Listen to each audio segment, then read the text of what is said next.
देशों और द्वीपों के अध्ययन के क्रम में उत्तरी कोरिया और दक्षिणी कोरिया का अध्ययन करेंगे। पिछले वीडियो में हम लोगों ने जापान का अध्ययन किया था।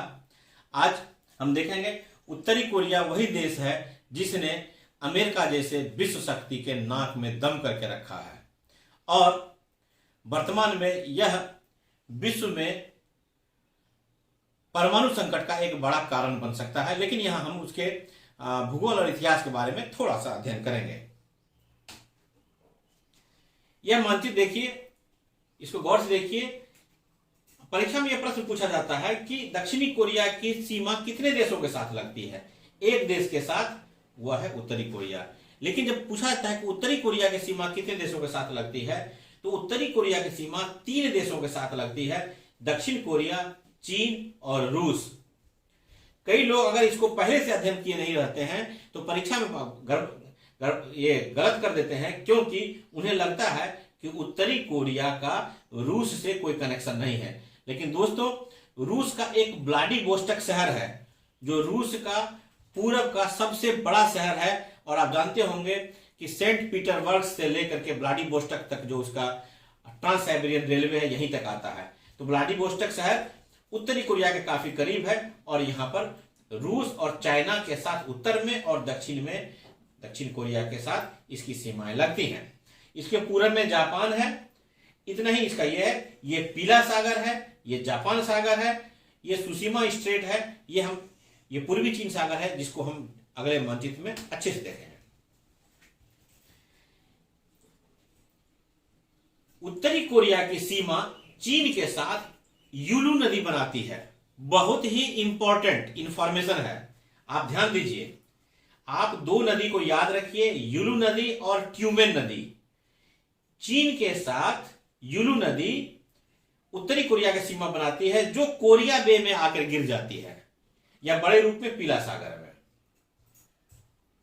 और उधर पूरब की तरफ ट्यूमेन नदी पहले चीन के साथ और बाद में रूस के साथ उत्तरी कोरिया की सीमा बनाती है, जो सी ऑफ जापान में गिरती है। युलू नदी कोरिया बे के माध्यम से पीला सागर में, ट्यूमेन नदी जापान सागर में। युलू नदी चीन और उत्तरी कोरिया के बीच की सीमा बनाती है, जबकि ट्यूमेन नदी उत्तरी कोरिया की चीन के साथ भी और रूस के साथ भी सीमा बनाती है। अब 2 और नदी पर गौर कीजिए। एक है टाइडोंग नदी, दूसरा है हान नदी।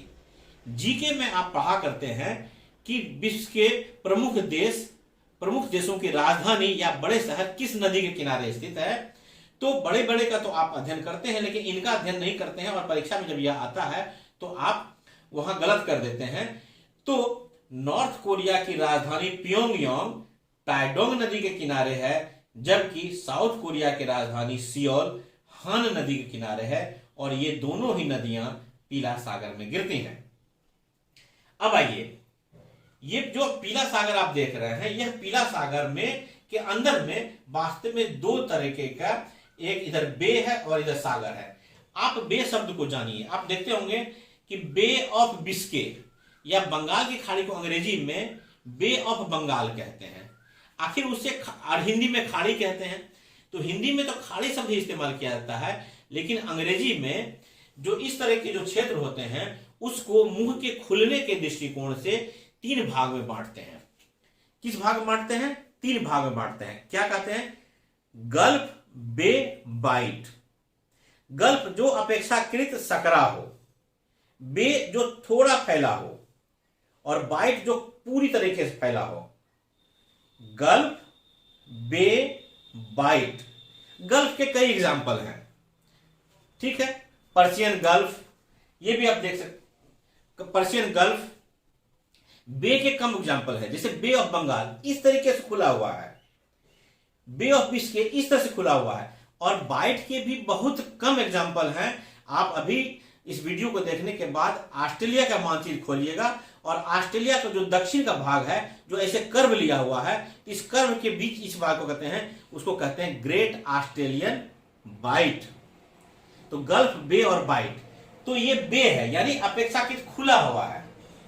ये देखिए, इसका अगर नाम होता, ये होता गल्फ, ये अपेक्षाकृत खुला हुआ बे, तो ये कोरिया बे, और ये बोहाई सागर, ये पीला सागर का ही भाग है। कोरिया प्रायद्वीप, कोरिया एक प्रायद्वीप है जिस पर दो देश हैं, उत्तरी कोरिया, दक्षिणी द्वीप। कोरिया प्रायद्वीप और जापान के बीच में एक द्वीप है, उस द्वीप का नाम है सुशीमा द्वीप, जो जापान का भाग है। उस सुशीमा द्वीप के आधार पर ही इसके दक्षिणी भाग को सुशीमा स्टेट कहते हैं, मध्य भाग को कोरिया स्टेट कहते हैं और उत्तरी भाग को वेस्टर्न केनाल कहते हैं। ये तीनों ही वास्तव में पूर्वी चीन सागर और इधर पीले सागर और इधर जापान सागर, इन तीनों को जोड़ता है। इसी कोरियन स्टेट के पश्चिम में, पीला सागर के दक्षिण में और पूर्वी चीन सागर के उत्तर में एक बड़ा सा द्वीप है जो दक्षिण कोरिया का सबसे बड़ा द्वीप है। इसको जीजू द्वीप कहते हैं, इसका नाम जीजू द्वीप है। ठीक है, क्लियर हो गया। पिछले मानचित्र में भी मैंने दिखाया था कि यहां पर एक पर्वत है, इसका नाम है पेक्टू पर्वत।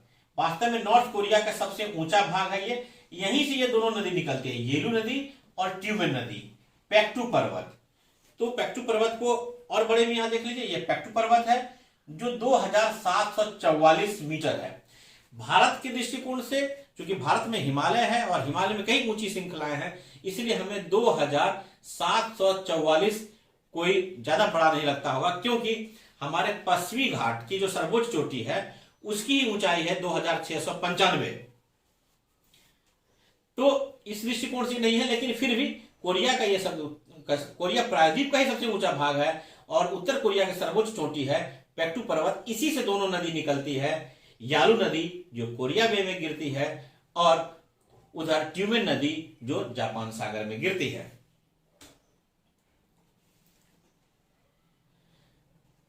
इस इलाके की नदी पर और कुछ शहरों पर गौर करने के लिए हमने इस मानचित्र को लिया है। आप यह देख लीजिए, सबसे पहले यहां देखिए कि यालू नदी यहां गिरी और इधर हाई नदी जो बोहाई सागर में आके गिरी, और यही वांगहो नदी है जो जिसे पीली नदी भी कहते हैं, ये भी बोहाई में, लेकिन कुल मिलाकर आप कहेंगे ये पीला सागर में गिरती है।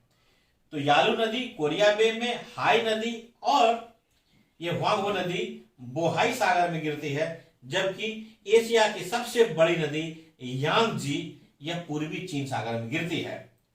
आप अभी कोविड-19 के संदर्भ में पढ़ते होंगे कि कोविड-19 की शुरुआत वुहान से हुई थी। आपको जब प्रश्न पूछा जाएगा परीक्षा में कि वुहान कहां स्थित है और किस नदी के किनारे है, तो आप कंफ्यूज करेंगे, इसलिए आप देख लीजिए ये वुहान है जो यांगजी नदी के किनारे है, और संघाई के पास जब ये नदी यहां गिरती है तो संघाई के पश्चिम में स्थित है, तट पर नहीं है, बीच अंदर का शहर है। जबकि जापान की राजधानी यहां हाई नदी के किनारे, यहां बीजिंग यहां पर है। इंपॉर्टेंट, सियोल को आप यहां देख लिए, हान नदी के किनारे, टाइडोंग नदी के किनारे आप यहां प्योंगयांग उत्तरी कोरिया की राजधानी देख लिए, चीन की राजधानी बीजिंग हाई नदी के किनारे, जबकि वुहान कोविड-19 के संदर्भ में जो इंपॉर्टेंट है वो यांगजी नदी किनारे है, जबकि संघाई यहां पर तट पर है। वीडियो बनाते समय मैं इस बात को ध्यान रखता हूं कि आपको एक वीडियो से ज्यादा जानकारी मिल जाए। यानी अभी हम उत्तरी कोरिया और दक्षिणी कोरिया के बारे में अध्ययन कर रहे थे, इसका यह मतलब नहीं है कि हम अन्य चीजों को नहीं पढ़े। जनरल स्टडीज बहुत विशाल होता है, चीजें आपके सामने में बार बार नहीं आएंगी, इसलिए जो चीजें एक बार आती है उसको एक बार में पढ़ लेना है, उसको आगे के लिए नहीं छोड़ना है। रावण का जो वह उक्ति है छात्रों के लिए बहुत इंपॉर्टेंट है, और उसको अपना राम बाण समझिए कि काल करे सो आज कर, आज करे सो अब, पल में प्रलय होएगा, बहुरी करेगा कब। सुशीमा द्वीप और कोरिया स्टेट को और भी अच्छे बेहतर तरीके से समझने के लिए मैंने इस मानचित्र को रखा है। यह जापान सागर, पीला सागर, पूर्वी चीन सागर, यह है जीजू द्वीप जो दक्षिण कोरिया का सबसे बड़ा द्वीप है, और यह वेस्टर्न चैनल, कोरियन स्टेट और सुशीमा स्ट्रेट। ठीक है, ये 38 डिग्री समानांतर है। विश्व के कुछ देशों के और अमेरिका के कुछ प्रांतों के की सीमा, अंतरराष्ट्रीय सीमा रेखा अक्षांश रेखाओं के आधार पर निर्धारित की गई हैं। जैसे यूएसए और कनाडा के बीच की सीमा 49 डिग्री उत्तरी अक्षांश, जिसको 49th पैरेलल या 49 समानांतर रेखा कहते हैं। पहले उत्तरी और दक्षिणी वियतनाम के बीच में 17 डिग्री उत्तरी अक्षांश रेखा थी, उसको 17th पैरेलल कहते हैं। भारत में भी जो कच्छ के रण के पास है वह 24 डिग्री समानांतर विवादित है भारत और पाकिस्तान के बीच में। तो इसको जीके में के बुक से आप संग्रह कर लीजिएगा, या मैं कोई एक अलग वीडियो बना लूंगा। यहां पर आप देखिए 38 डिग्री पैरेलल हुआ ये कि ये जो पूरी कोरिया प्रायद्वीप है यह जापान का भाग था, जापान का इस पर कब्जा था लंबे समय तक। लेकिन 1945 में जब जापान का पतन हुआ तो उत्तरी भाग को सोवियत संघ और दक्षिणी भाग को यूएसए ने अपना लिया। इसलिए उत्तरी भाग में समाजवादी विचारधारा कम्युनिस्ट सरकार बनी और दक्षिणी विभाग में लोकतांत्रिक सरकार बनी। यानी आप समझिए कि फिल्मों में आप देखते हैं कि जैसा लालन पालन वैसा ही बच्चों का भविष्य होता है, जिसको अपब्रिंगिंग कहते हैं। तो उत्तरी कोरिया का लालन पालन किसने किया? यूएसएसआर ने, जो आज रसिया है। तो इसलिए यहां पर कैसे हो गई सरकारें? हो गई कम्युनिस्ट सरकार हो गई, यानी गैर लोकतांत्रिक सरकारें। और यहां पर क्या हो गई? लोकतांत्रिक सरकारें हो गई। यहां पूंजीवाद हो गया, वहां साम्यवाद हो गया, और यही इस दोनों के बीच का विवाद का कारण है। तो इस दोनों की सीमा रेखा को मोटे तौर पर 38 डिग्री समानांतर रेखा के द्वारा निर्धारित किया गया था। इसलिए 38 डिग्री समानांतर यानी 38th पैरेलल इंपॉर्टेंट है। और यह उत्तरी अक्षांश है, ना कि दक्षिणी अक्षांश, क्योंकि आप जानते हैं कि ये सभी उत्तरी गोलार्ध में स्थित है। अब कोरियाई प्रायद्वीप के इतिहास को हम थोड़ा सा देख लें तो उत्तरी कोरिया का ऑफिशियल नेम क्या है? तो democratic people's republic of Korea. चूंकि वह डेमोक्रेटिक नहीं है इसलिए अपने नाम के साथ डेमोक्रेटिक शब्द लगा लिया है। परीक्षा में अगर आपको आएगा तो इससे आप कंफ्यूज नहीं कीजिएगा। चूंकि वह डेमोक्रेटिक नहीं है और चूंकि वहां पीपल्स की सरकार नहीं है और चूंकि वह रिपब्लिक भी नहीं है, रिपब्लिक इस दृष्टिकोण से नहीं है क्योंकि वहां तानाशाही है, जो अभी किंग जोंग यूल है उसके पिताजी हुआ करते थे। इस प्रकार से एक तरह से वंशानुगत हो गया है। लेकिन नाम देखिए कितने बड़े हैं, जिसको कहते हैं नाम बड़े दर्शन छोटे। उत्तरी कोरिया का नाम है democratic people's republic of Korea, जबकि दक्षिण कोरिया का छोटा सा नाम है, यहां से काट दीजिए, रिपब्लिक ऑफ कोरिया। उत्तरी कोरिया की राजधानी प्योंगयांग, उत्तरी कोरिया की राजधानी प्योंगयांग, दक्षिण कोरिया की राजधानी सियोल। ठीक है।